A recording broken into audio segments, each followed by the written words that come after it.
Have you ever felt like you didn't belong? Like no matter how hard you worked, there was an invisible wall you just couldn't break through?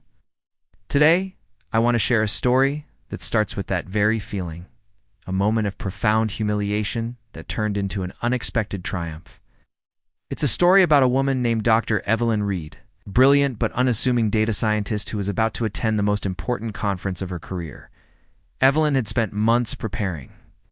The Global Tech Innovators Summit wasn't just any conference. It was the Olympics of the tech world. The brightest minds from every corner of the globe would be there. For Evelyn, who often felt like a small fish in a vast ocean, this was her chance to finally connect with her peers, to learn, and to feel a part of something bigger.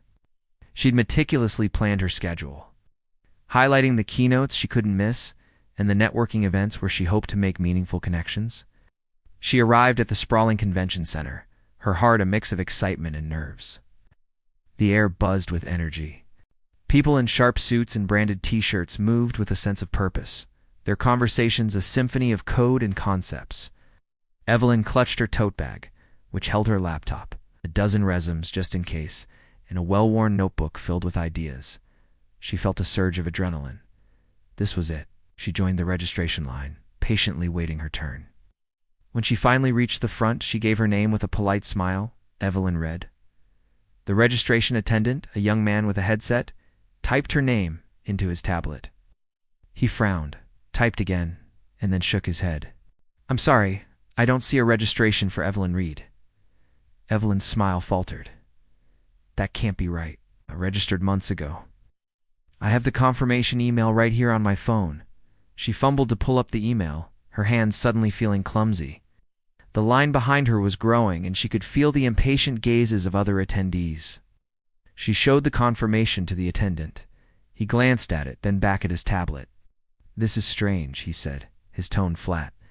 "The system shows your registration was canceled." "Canceled? But why?" "I didn't cancel it," Evelyn said, her voice rising slightly with panic. "There must be a mistake. I don't know what to tell you," the attendant replied, already looking past her to the next person in line. "Without a valid registration, I can't give you a badge. Is there someone else I can talk to? A supervisor?" Evelyn pressed, trying to keep her composure. He sighed and pointed vaguely towards a crowded help desk. "You can try over there, but they're really busy." Feeling a cold knot of dread form in her stomach, Evelyn made her way to the help desk. After another long wait, she explained her situation again to a hurried-looking woman who barely looked up from her computer. The answer was the same. "Sorry, it's canceled. There's nothing I can do." Dejection washed over her. She stepped away from the desk, feeling lost in the sea of people who all seemed to belong. Every person with a lanyard and a badge was a reminder that she was on the outside looking in.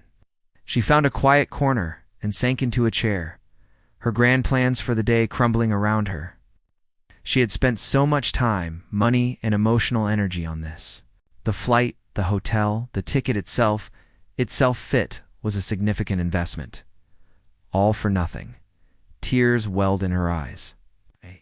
It felt like a personal rejection. A confirmation of that nagging voice in her head that whispered she wasn't good enough, that she didn't belong in these elite spaces. She watched as people greeted each other with handshakes and hugs, their faces lit up with the joy of shared passion. She felt utterly alone. Just as she was about to give up and head back to her hotel room, a stern-looking security guard approached her. "Ma'am," he said, his voice firm, "you can't be in this area without a badge. I'm going to have to ask you to leave the premises." This was the final blow. The humiliation was sharp and visceral. "But I'm supposed to be here," she pleaded, her voice cracking. "There's been a mistake with my registration." "Everyone has a story, ma'am," the guard said, unmoved. "Please, don't make me call for backup. You need to leave now." His hand gestured towards the exit, a clear and final dismissal. There was no room for argument. Defeated, Evelyn stood up. The walk towards the exit felt like the longest walk of her life. Each step was heavy with disappointment. The vibrant energy of the conference now seemed to mock her. She passed by the entrance to the main auditorium, where the opening keynote was about to begin. She could hear the murmur of the massive crowd inside, the anticipation building. A large screen above the doors displayed the conference logo, a symbol of the world she was being locked out of. She reached the glass doors of the main exit, the security guard watching her every move.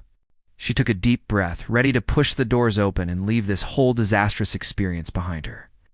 But then, something happened. A wave of applause erupted from the main auditorium, so loud it was audible even in the lobby. On the large screen above the auditorium doors, the conference logo faded away.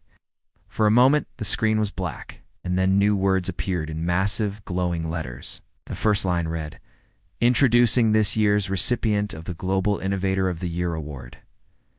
Evelyn paused, her hand hovering over the door handle. She was curious, despite her pain. She wondered which tech giant or celebrated CEO would be receiving the conference's highest honor. Then, the second line of text appeared, right below the first. "Wow," Dr. Evelyn read. Evelyn froze. She stared at the screen, her mind struggling to process what she was seeing. Her name.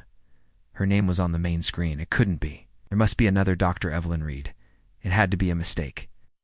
But then, a picture of her faded onto the screen beside her name, a professional headshot she'd submitted with her research paper months ago. The security guard who had just been escorting her out now looked from the screen to her, his jaw slack. The woman from the help desk, who was walking by, stopped dead in her tracks. People in the lobby started pointing, first at the screen, then at her. A low murmur turned into a wave of whispers. Suddenly, a woman in a headset and a sleek blazer, clearly one of the event organizers, came rushing out of the auditorium. Her eyes scanned the lobby frantically until they landed on Evelyn. A look of immense relief washed over her face. "Dr. Reed." "Thank goodness," she exclaimed, rushing towards her. "We've been looking everywhere for you. Your phone was going straight to voicemail. The keynote is starting." Evelyn was speechless. She just pointed weakly at the screen, then at herself. "That's me?" "Yes, of course it's you," the organizer said, breathless. "Your work on predictive AI modeling for climate change. It's revolutionary. The awards committee was unanimous. It canceled your general registration because you are a guest of honor. You have a VIP badge and a front row seat. We are so sorry for the mix-up. The security and registration teams weren't notified of the last-minute change. It's completely our fault." The security guard, who had been so dismissive just moments before, suddenly stood a little straighter. "My deepest apologies, Dr. Reed," he said, his tone completely transformed. "Please write this way." The organizer gently took Evelyn's arm and guided her away from the exit and towards the auditorium doors. As they walked, the crowd in the lobby parted for her, their expressions a mixture of awe and confusion. She was no longer an outsider. She was the center of attention. They entered the vast auditorium, and the sight took her breath away. Thousands of faces were turned towards the stage. The presenter, a famous tech mogul, was just finishing his introduction. "A true pioneer whose work will redefine our future. Please join me in giving a massive welcome to Dr. Evelyn Reed." The entire room rose to its feet, and a thunderous wave of applause filled the space. It was overwhelming, surreal. Just 10 minutes ago, she was being thrown out, feeling smaller and more invisible than ever. Now, she was walking down the aisle towards the stage. Towards a spotlight, towards the recognition she had worked her entire life for but never dared to expect. As she stepped onto the stage, the presenter shook her hand warmly and handed her a heavy, gleaming award. She walked to the podium, looking out at the sea of faces, the very people she had felt so intimidated by. And in that moment, all the humiliation, the frustration, and the self-doubt melted away. The crowd laughed. And in that laughter, Evelyn found her footing. Thanks for watching. If this story resonated with you, please like, subscribe, and share it with someone who might need to hear it. See you next time.